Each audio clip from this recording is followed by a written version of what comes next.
귀한 찬양 하나님께서 받으신 줄로 믿습니다. 이 시간에 우리 앞뒤 좌우로 인사하겠습니다. 주님의 이름으로 사랑합니다. 주님의 이름으로 축복합니다. 인사하겠습니다. 주님의 이름으로 사랑합니다. 주님의 이름으로 축복합니다. 여러분, 일주일 동안 잘 사셨나요? 사시면서 많은 사람들을 만나시고 대화도 많이 하셨죠.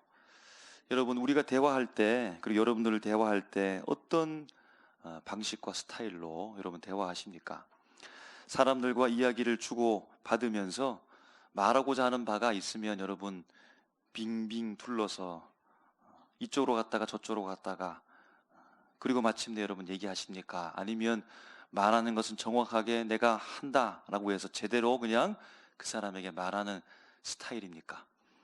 여러분, 어떻게 말하는 것이 좋을까요? 빙빙 둘러서 말하는 것이 좋을까요? 직접 그냥 곧장 말하는 것이 좋을까요? 때에 따라, 경우에 따라, 상황에 따라 맞는 방식이 있으니까 그렇게 했으면 좋겠습니다라고 하는 것이 정답일 수 있습니다. 그래도 어쨌든 우리만이 가진, 각자가 가지고 있는 성향들이 아마 있을 것입니다. 그럼 주님은 어떻게 했을까요? 예수님은 어떻게 사람들을 만나시고 어떻게 대화하시고 어떠한 방식으로 예수님께서 말씀하고자 하는 바를 그들에게 전달하셨을까요? 예수님께서는 오늘도 지난주에 이어서 낯선 한 사람을 만나는데요, 지난주에는 바리새파 니고데모를 만나셨다면 오늘은 어떤 여인을 만나십니다. 예수님과 어떤 여인, 이 두 사람의 만남과 대화 속에서 예수님께서 말씀하신 방식이 있습니다. 예수님께서 그 여인을 대하는 태도가 있는데요, 성향이 보이는데요, 중요한 것은 왜 예수님께서 그렇게 만나시는가, 왜 예수님께서 그렇게 말씀하시는가가 중요한 것이고, 오늘 본문 속에서 예수님이 만나는 그 여인과 오늘 그 속에 우리도 참여하고 함께 들어가서 주님의 음성을 듣고 주님과 대화하며 주님께서 내게 말씀하시는 그 말씀을 부여잡고 은혜 받는 귀한 시간 되시기를 주님의 이름으로 축복합니다. 예수님께서 공생애를 시작한 이후에 예수님의 사역 활동은 점점 왕성해집니다. 그 현상으로서 사람들이 점점 더 많이 모여들었다는 겁니다. 그래서 성경은 이렇게 표현합니다. 요한복음 3장 22절 말씀에요, 우리 다 같이 한번 읽어보도록 하겠습니다. 시작. 그 후에 예수께서 제자들과 유대 땅으로 가서 거기 함께 유하시며 세례를 베푸시더라. 아멘. 예수님께서 세례를 베푸셨고 그 세례를 받기 위해서, 회개의 세례를 받기 위해서 주변에 많은 사람들이 소문을 듣고 소문을 내면서 예수님께로 모여들었다라고 하는 것입니다. 그러면서 성경은 거기에서 멈추지 않고 한 인물과 비교하면서 예수님의 사역 활동의 왕성함을 더욱더 강화해서 설명하고 있는데요, 그 비교하고 있는 인물이 바로 세례 요한이라는 사람입니다. 우리가 알고 있듯이 세례 요한은 이렇게 외쳤지요. 회개하라, 천국이 가까이 왔느니라. 대단한 선포입니다. 사람들 앞에 회개하라고 가감없이 그렇게 외쳤습니다. 세례 요한의 사역이 워낙 유명했기 때문에 사람들도 많이 모여들었고 예수님도 세례 요한에게 가서 세례받은 사실을 우리는 잘 알고 있습니다. 그런데 이제는 예수님의 사역이 더 점점 왕성해지고 있다는 겁니다. 비범한 인물 세례 요한보다 더 왕성한 예수님의 사역이 펼쳐지고 있다는 겁니다. 이 사실에 대해서 요한복음 3장 26절에 이렇게 기록하고 있습니다. 우리 한번 다 같이 읽겠습니다. 시작. 그들이 요한에게 가서 이르되 랍비여, 선생님과 함께 요단강 저편에 있던 이 곧 선생님이 증언하시던 이가 세례를 베풀매 사람이 다 그에게로 가더이다. 아멘. 이전에는 세례 요한이 유명했고 세례 요한의 세례가 유명했고 세례 요한의 선포가 대단해서 수많은 사람들이 세례 요한이라고 있었는데, 이제는 사람들이 예수님께로 갑니다라고 세례 요한의 제자가 세례 요한에게 알려주었다는 겁니다.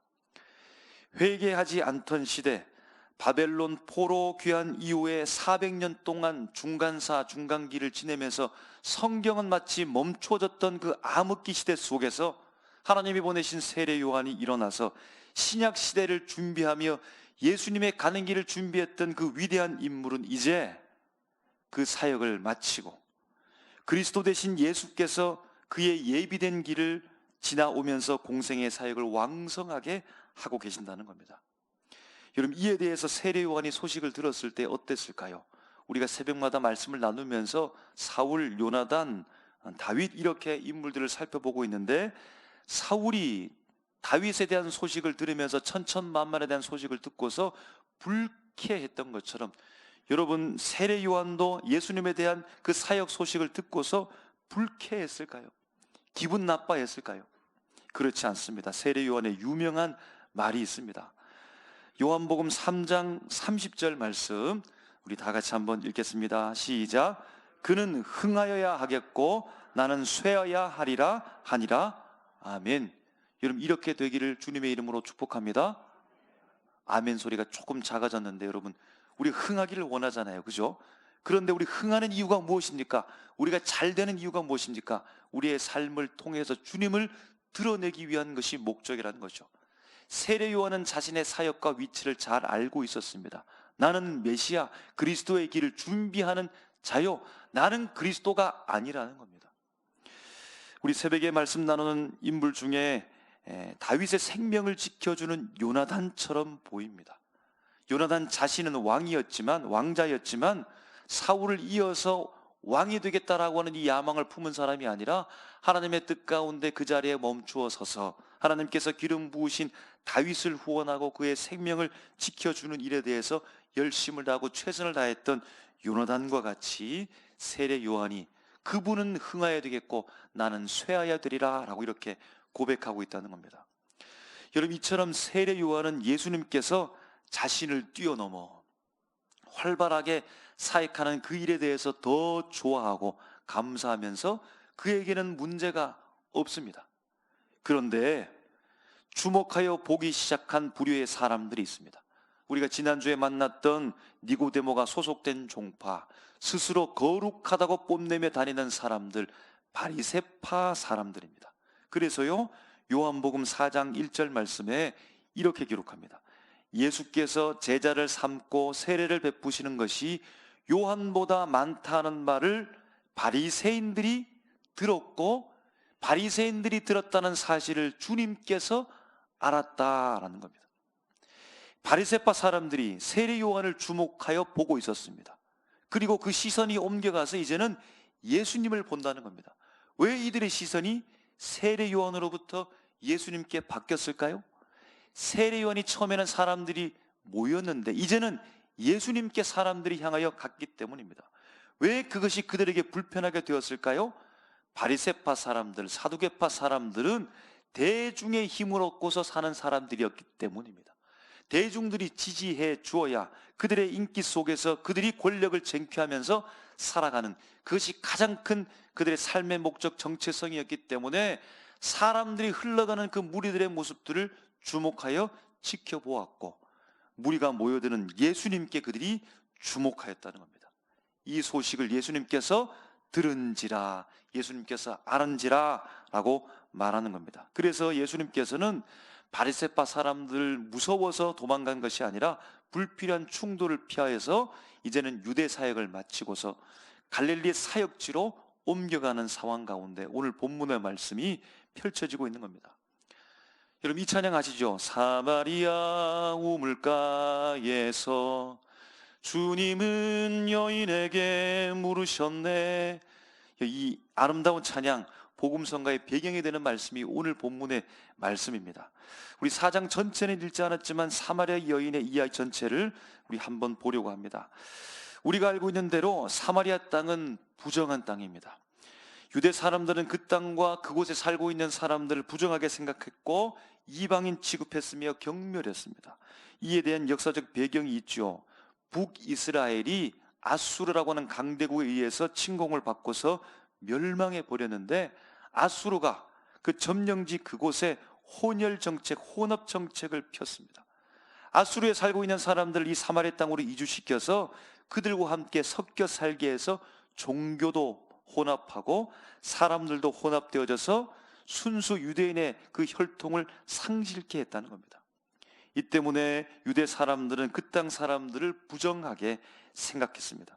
그래서 유대 지방에 있다가 갈릴리지 저 북쪽 이스라엘로 올라가기 위해서는 사마리아 땅으로 가지 않고 요단강을 건너가서 동편으로 갔다가 베레 땅을 지나서 올라갔다가 다시 서편 요단강을 건너와서 목적지에 이르렀다는 겁니다. 아니면 지중해 해변길로 내려가서 위쪽 북쪽으로 곧장 이렇게 올라갔다는 겁니다. 그런데 예수님께서는 어떻게 했을까요? 유대 지방에서 사역을 하시다가 이제 북쪽 이스라엘 갈릴리로 가셔야 되는데 어떻게 가셨을까요? 요단강을 건너서 베레 땅을 거쳐서 다시 서편으로 돌아와서 가신 것도 아니고, 지중해 해변길로 내려가서 북쪽으로 올라가신 것도 아니고, 곧장 사마리아로 직진해서 올라가셨습니다. 아마 걸어가셨으니까 힘들었던 것 같습니다. 우물을 만나고 그 우물가에 주님께서 앉으셨는데 아마 털썩 주저한 것 같습니다. 때는 6시라고 기록합니다. 지금의 시간으로 따지면 12시 정오입니다. 우물가에서 바로 거기에서 사마리아 여인을 만나게 되어주고 그 여인과 대화를 이어가는 겁니다. 여러분, 여기에서 사마리아 여인과 대화하기 직전의 모습도 마찬가지고 예수님의 사역 방식에 우리가 주목해 보려는 겁니다. 예수님의 사역 방식은 어떨까요? 예수님께서는 어떻게 주님의 사역을 이끌어 가실까요? 오늘 말씀에 보면 이 상황 속에서 배경이 되는 말씀을 지켜보면 예수님께서는 일명 정면을 향하여 나간다는 것이죠. 우회하고 돌고 저리저리 돌아서 가시는 것이 아니라 직진하시고 정면을 향하여서 나가는 모습을 본다는 겁니다. 우리가 3, 4절 말씀을 지켜보면요, 이렇게 되어 있습니다. 유대에서 제자들과 함께 세례를 베풀면서 사역을 하시다가 바리새파 사람들과의 불필요한 충돌을 피해서 예수님께서는 완전히 벗어나서 다른 곳으로 가시는데, 갈릴리로 가시는 데 있어서 우리가 살펴보았듯이 비스듬히 눈치 보면서 가시는 것이 아니고 완전히 가시거나, 중요한 것은 갈릴리로 가실 때 사마리아로 곧장 지나가셨다는 겁니다. 베레아로 땅으로 돌아서 가시는 것이 아니라, 해변길로 이쪽으로 벗어나서 지나서 가시는 것이 아니라 직진하여 사마리아 땅을 거쳐서 가신다는 겁니다. 7절부터 9절 말씀에도 나와 있습니다. 유대 사람은 사마리아 사람과 상종치 않는다는 겁니다. 그럼에도 불구하고 예수님께서 유대 사람으로서 사마리아 사람을 만나는데, 유대 사람 중에서도 남자가 여자를 만납니다. 여자 중에서도 사마리아 여자, 부정한 여자를 지금 만나고 있다는 겁니다. 그녀에게 물 좀 달라라고 대화를 신청하는데 그 한마디가 한마디로 그치는 것이 아니라 계속해서 대화가 이어지고 있다는 겁니다. 저 멀찍이 서서 물 한 모금 주시오, 물 한 잔 주시오라고 이렇게 외쳤던 것이 아니고, 손짓 발짓을 타면서 물 좀 달라고 예수님께서 요구했던 것도 아니고, 제자들이 마을로 갔다가 돌아오면 제자들을 시켜서, 다른 사람들을 시켜서 이 여자에게 물 좀 달라고 그렇게 해라 라고 그렇게 말했던 것도 아니고, 예수님께서 직접 여인에게, 직접 여자에게 나에게 물 좀 달라 라고 말씀하시는 예수님의 정면으로 다가가는 사역의 모습을 본다는 겁니다. 16절부터 18절 말씀에 보면 사마리아 여자와 대화를 시작했는데요, 적당하게 대화를 마치고 끝난 것이 아니라 계속해서 말씀을 이어갑니다. 간단하게만 말하고 끝난 것이 아니라 계속해서 말씀을 이어갑니다. 제자들이 온 동네를 다니면서 다 그들의 볼일을 보고 올 때까지 대화를 하시고 대화를 길게 하시는데, 더군다나 어려운 이야기를 거침없이 예수님께서 하신다는 겁니다. 여인에게 너에게 있는 남편에 대한 이야기를 한다는 겁니다. 여러분, 우리가 대화할 때도 그 사람과 대화할 때 그 사람이 싫어하는 주제가 있지 않습니까? 이 말 하는 것에 대해서 꺼려하는 것이 있지 않습니까? 그러면 그 말을 멈추기도 하고 돌려서 말하기도 하고 아예 하지 않는 것이 이런 대화에 있어서 예의라고 생각되는 것 아니겠습니까? 그런데 예수님께서는 여인과 대화하면서 그녀가 말하기 싫은, 얘기하기 싫은 것을 들추면서 얘기하는데 남편에 대해서 이야기한다는 겁니다. 굳이 예수님께서 그 이야기를 할 필요가 무엇이 있는가? 예수님께서는 여자의 남편에 대해서 이야기합니다. 정면으로 그녀에게 부딪혀서 그녀와 대화를 하십니다. 예수님의 사역의 모습이 그러하다는 겁니다. 21절, 22절 말씀에 보면 유대 사람들은 사마리아 사람들을 경멸했지만 사마리아 사람들은 그들 나름대로 하나님을 섬기고 제사하는 사람들이었습니다. 그래서 여자가 말하는 제사하는 곳, 이곳이 바로 그 산이 그리심산입니다. 그 역사적 배경은 그러합니다. 바벨론 포로기 이후에 다시금 회복되어져서 포도들이 돌아와서 지도자 중에 스룹바벨이라는 사람이 있었는데요, 이 스룹바벨을 통하여서 무너졌던 성전이 재건되기 시작합니다. 그때에 사마리아 사람들이 이 소식을 듣고서 우리도 성전을 짓는데 재건하는데 돕겠습니다라고 했는데, 그런데 이들의 요청에 대해서 거부를 했던 겁니다. 그리고 거기에서 갈등이 심화되어지고 아픈 일들이 생겨나는 겁니다.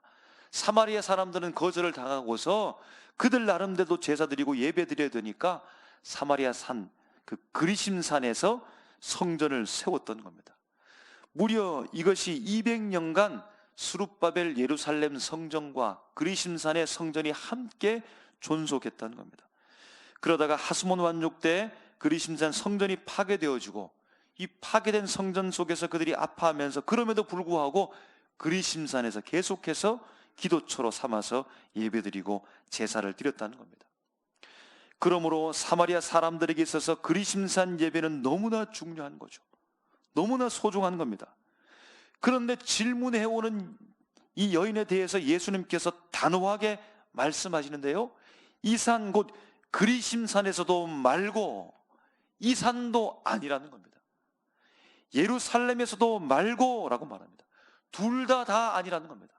그러면서 말씀하시면서 너희 곧 사마리아 사람들은 알지 못하고 예배를 드리는데 우리 곧 유다 사람들은 이것을 알고 예배를 드린다라고 말합니다.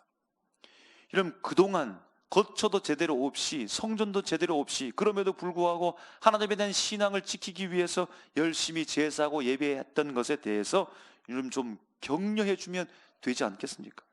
고생했다고, 힘들었다고, 그래도 최선을 다해서 이렇게 예배드리고 제사 드리니까 잘하고 있다고 그렇게 격려해줘도 좋을 것 같은데, 예수님의 대답은 단호합니다. 이곳에서도 말고 저곳에서도 말고. 예수님은 어떻게 사역하고 계십니까? 그녀를 향하여서 정면으로 부딪혀 가시면서 사역을 하고 계시다는 겁니다. 여러분, 그러면 수가성에서 만난, 이 우물에서 만난 여자의 삶의 방식은 어떠할까요? 이 여인도 예수님처럼 정면 돌파일까요? 직진일까요? 이 여인의 삶은 우회하는 삶과 같습니다. 6절 말씀에 보면 여인이 야곱의 우물에 물 기르러 온 그 시간을 밝히고 있는데요, 6시라고 되어 있습니다. 우리가 지난주에 만났던 니고데모가 예수님께 찾아온 시각이 밤에 예수님을 찾아왔던 것처럼, 굳이 예수님께 찾아왔던 시각을 밤이라고 밝힌 이유가 있는 것처럼, 오늘 본문에서도 여인이 물 기르러 온 시간 6시라고 밝혔던 이유가 있다는 겁니다. 6시는 오늘날의 시간으로 환산해 보면 12시 정오, 해가 정중앙에 떠서 내리쬐는 때역병 가운데 그 누구도 거리를 다니지 않는 시간에 혼자 물 길러 왔다는 겁니다. 보통 해가 지는 때 저녁에 물 길러 오는데, 이 여인은 아무도 없는 때 사람들의 시선을 피해서 물 길러 왔다는 겁니다. 이 여자의 삶은 직진이 아니라 우회하는 삶입니다. 숨는 삶입니다. 피하는 삶이라는 겁니다. 9절 말씀에 보니까 물 좀 달라고 하는 예수님의 요청에 이 여인은 당황하는 것이죠. 유대인이 사마리아인과 상종하지 않는다라고 말합니다. 여기서 상종이라는 말은 친하게 지내다 또는 우물과의 관계된 말로서 같이 사용하다, 그릇을 같이 사용하다, 이런 뜻을 가지고 있다는 것입니다. 예수님께 유대 사람 남자에게 내가 물을 줄 수 없다는 것이죠. 본문을 어딜 뒤져봐도 예수님께서 그녀를 통하여서 생수를 마셨더라, 물을 마음껏 마셨더라, 이런 본문과 내용들이 잘 보이지 않습니다. 끝까지 예수님께 물을 주려고 하지 않았던 것 같습니다. 피한 것이죠. 피하고 또 피하고. 이 여인의 삶은 직진이 아니라 우회입니다. 숨습니다. 피하는 삶입니다. 마지막 16절 이하의 말씀에 보면 예수님께서 여자에게 나눈 대화를 통해서 우리가 다시 한번 생각해 보는 것입니다. 너의 남편을 불러오라는 것이죠. 그리고 마지막에 드러나게 되는데요, 여인이 그 말씀에 대해서, 그 내용에 대해서 사실을 숨겼다는 것을 알게 됩니다. 예수님께 결국 말하죠. 18절에 여자에게 그동안 남편 5이 있었다는 것을 예수님께서 말씀하는 겁니다. 그런데 이 여인은 나는 남편이 없습니다 라고 이렇게 말하면서 자신을 숨겼다는 거죠. 여인의 삶의 방식은 정면 돌파, 정면으로 부딪히는 삶이 아니라 할 수만 있으면 숨기고 감추고 움츠려 들고 저 옆으로 떠나는, 우회하는 삶이 이 여인의 삶의 방식이었다는 겁니다. 여러분, 전혀 다른 성향의 두 사람, 전혀 다른 삶의 방식을 가진 두 사람이 만났습니다. 그리고 대화를 했습니다. 예수님은 직진이죠. 여자는 우회입니다. 대화가 어떻게 이루어질까요? 예수님은 정면 돌파입니다. 여자는 자꾸만 피합니다. 여러분, 둘의 대화는 어떻게 되었을까요? 예수님께서 정면으로 돌파하는 방식, 직진하는 태도와 이 대화 때문에 이제 여인은 완전히 한낮에도 물길을 올 수 없는 형편이 되어져서 바리새파 니고데모처럼 밤의 사람이 되었을까요? 한밤중이 되어야 물길이 오는 사람이 되어버렸을까요? 결국에는 자기가 가져온 그릇에서 물을 담아서 예수님께 줄 수밖에 없었을까요? 그래서 유다 사람과 상종하게 되어지는 그 금기를 어기게 되는 낙인 찍힌 사람이 되어버렸을까요? 가정사가 들통났기 때문에 그동안 그래도 근근히 살아왔던 그 가정의 삶의 환경이 완전히 부서져서 그의 삶은 완전히 깨어져 버렸을까요?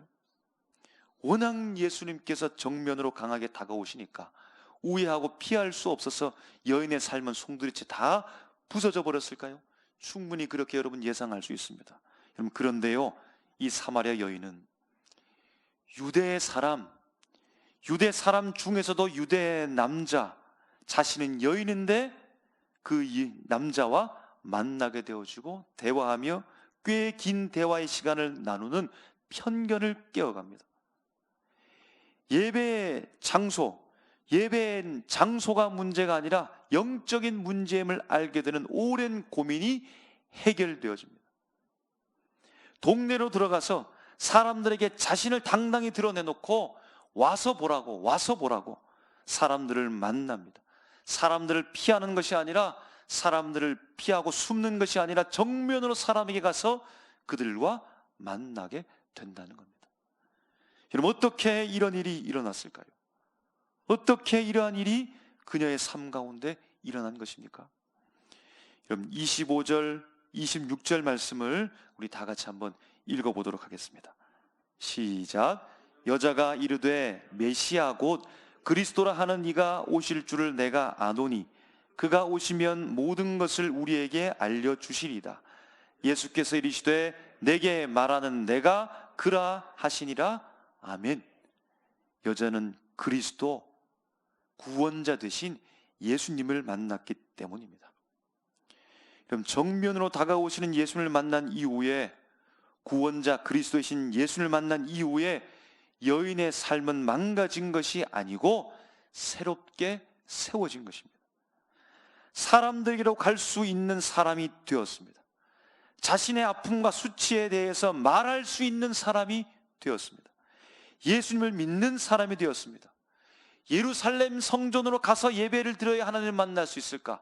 우리 조상이 말했던 그리심산에서 여전히 성전은 없고 파괴되어졌는데 그곳에 가서 내가 제사를 드리고 예배를 드려야 하나님을 만날 수 있을까? 그렇게 고민에 빠져 있었는데 그녀의 갈급함이 해결되었습니다. 장소의 문제가 아니라 예수님을 만남으로 말미암아 영과 진리로 드리는 예배자가 될 수 있었다는 겁니다. 사람은 손발톱이 자라죠. 그래서 정기적으로 손발톱을 깎습니다. 동물들도 보니까 이빨이나 뿔이나 발톱이 자랍니다. 그래서 그 길이를 조절하기 위해서 문질러서 닳게도 합니다. 소나 말은 그렇게까지 발톱이 자라는 걸 제가 못 봤는데 영상을 보니까요, 당나귀의 발굽이 자라서 휘기까지 했습니다.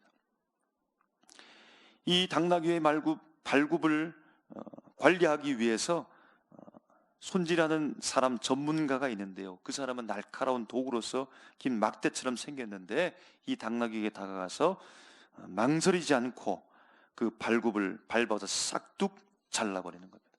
과감하게 다음 발도 내리 밟아서 싹둑 잘라버립니다. 네 발 전부 굽어진 발굽들을 다 잘라내버리고 이제는 본격적으로 묶거나 움직이지 못하게 해서 뒷다리를 꺾어서 마무리해서 잘 다듬어 주는 겁니다. 여러분, 그 당나귀가 긴 발굽을 가지고서 잘 걸을 수 있도록 조심조심 그렇게 안내해주고, 딱딱한 도로 땅으로 가지 못하도록 여러분 물렁물렁한 땅으로 만들어줘서 그렇게 여러분 살아가게 해준다면, 그냥 그렇게 내버려 둔다면 여러분 당나귀의 괴로운 가운데 계속해서 살아갈 수밖에 없는 것입니다. 예수님께서 여인을 향해 정면 돌파해서 그의 가장 부끄럽고 수치스럽고 아픈 것을 들춘 것은 그 삶을 무너지게 하고 파괴하려는 데 목적이 있었던 것이 아니라 아픔과 죄로 살고 있는 삶을 무너뜨리고 예수 그리스도의 복음으로 새롭게 다시 세우기 위함이었습니다. 누구도 말할 수 없고 자신도 말할 수 없고, 그래서 사람들을 만날 수 없고 아무도 다니지 않는 한낮에 홀로 있어야 되는, 알고는 있지만 어떻게 할 수 없는, 그저 숨겨두고 조심히 하는 것만으로 그렇게 살아갈 수밖에 없는 그의 실존을, 예수님께서는 그녀의 실존을 흔들어 버린 겁니다. 더 이상 너는 그 걸음으로 살아갈 수 없다고, 서 있을 수 없다고 예수님께서 그 위태로운 삶을 무너지게 한 것입니다. 그러지고 굽어지고 왜곡된 그 아픔을, 가득한 그 긴 발굽을 예수님께서 과감하게 잘라버렸다는 겁니다. 그리고 예수로 다시 세워지게 했다는 겁니다. 그녀의 오랜 고민과 갈급함을 알게 하고 장소가 아니라 성령으로 예수를 구주로 고백하게 됨으로 말미암아 영과 진리로 예배하는 예배자가 되게 하셨다는 겁니다. 여러분, 흔들리는 우리의 삶, 내 실존, 도저히 꺼내놓을 수 없는 내 아픔과 상처, 반드시 숨겨야 되는 죄, 내 실존, 그럼 나에게 이 시간 주님께서 말씀을 걸어오십니다. 나의 우물 가운데 주님께서 찾아오셔서 거기에 털썩 주저앉은 그 예수님께서 나에게 말 걸어오십니다. 물을 달라. 너의 우물에서 물을 달라. 여러분, 어떻게 되겠습니까? 고개 숙이지 말고 또 돌아서 외면해서 다른 곳으로 우회하고 비껴가고 숨어가지 말고 우리에게 찾아오신, 우리에게 말씀하시는 그 예수님의 얼굴을 똑바로 쳐다보시면서 우리의 속에 있는 모든 아픔들을 주님 앞에 송두리째 다 내어놓을 때 우리를 새롭게 하실 줄로 믿습니다. 우리를 고치실 줄로 믿습니다. 우리 굽어진 발굽을 잘라내시고 온전하게 세상에서 걸어갈 수 있도록 주님께서 역사하실 줄로 믿습니다. 우리의 힘으로, 우리의 능력으로 우리가 온전하게 걸어갈 수가 없습니다. 그것을 알기 때문에 우리가 주님께로 온 것입니다. 그것을 알기 때문에 그 여인 그대로 살게 내버려 두지 않고 예수님께서 우물가에 찾아오셔서 정오 한날의 땡볕 가운데 머물러 있는 그 여인에게 찾아와서 말씀하시고 말 걸어오시고 그녀의 실존을 흔들고, 그래서 그 여인이 변하여 동네로 들어가서 와서 보라고 온 동네 사람들을 흔들어 깨우면서 예수님을 증거하는 삶으로 바꾸었다는 겁니다. 이전 것은 지나갔으니 보라, 새 것이 되었도다. 해 안에서 아무리 우리가 노력하고 애써 힘들게 최선을 다해 산다 할지라도 우리는 새로운 피조물이 될 수 없습니다. 예수님만으로 주님께 올 때, 주님을 만날 때, 주님을 깊이 만나게 되어질 때, 우리 운의 모든 것을, 마른 우물을 주님께 내보여 드릴 때 주님께서 우리에게 생수를 주실 줄로 믿습니다. 영원히 목마르지 않는 그 생수를 여러분 받아 마시고, 더 이상 이제는 감춰 있지 말고 내 문제는 내가 해결한다라고 그렇게 말하지 말고 우리에게 다가오시고 찾아오시고 말씀하시는 주님 앞에 깊은 대화와 주님을 정면으로 바라보면서 우리 모든 상처들이 치유되어지고 새로운 피조물로서 기쁨과 감사함으로 주님께서 우리에게 허락하신 사명 붙잡고 와서 보라고 온 동네에 다니면서 복음을 증거할 수 있는 하나님의 사람 다 되시기를 주님의 이름으로 축복합니다. 기도하겠습니다.